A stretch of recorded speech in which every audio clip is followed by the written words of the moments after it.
large explosions shook Gaza City early on Thursday, just hours after Israel pledged to keep pummeling the Palestinian militant group Hamas.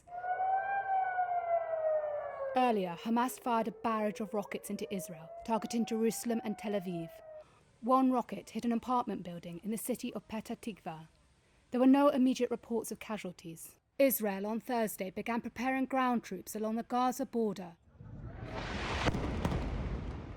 This week has seen the most intense conflict between the two sides since 2014 and has prompted Washington to send a top diplomat to the Middle East. At least 67 people have been killed in Gaza since Monday, according to the enclave's health ministry. 7 people have been killed in Israel, medical officials said.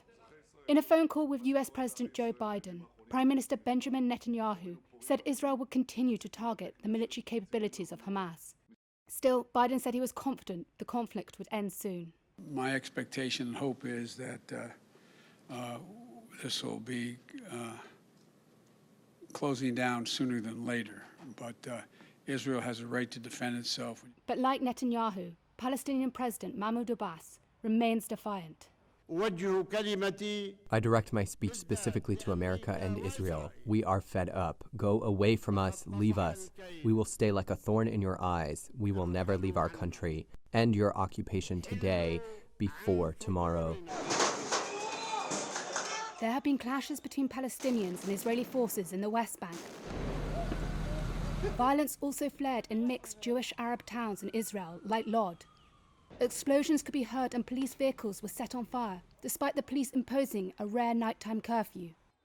In the Israeli town of Bat Yam, a crowd of Jewish rioters attacked an Arab driver on Wednesday night, according to Israeli media.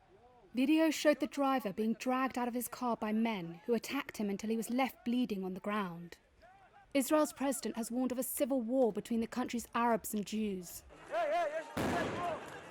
The violence follows weeks of tension and clashes between Israeli police and Palestinian protesters outside the Al-Aqsa Mosque in Jerusalem during the holy Muslim month of Ramadan. These escalated in recent days ahead of a now postponed court hearing about Palestinian families being evicted from East Jerusalem homes claimed by Jewish settlers.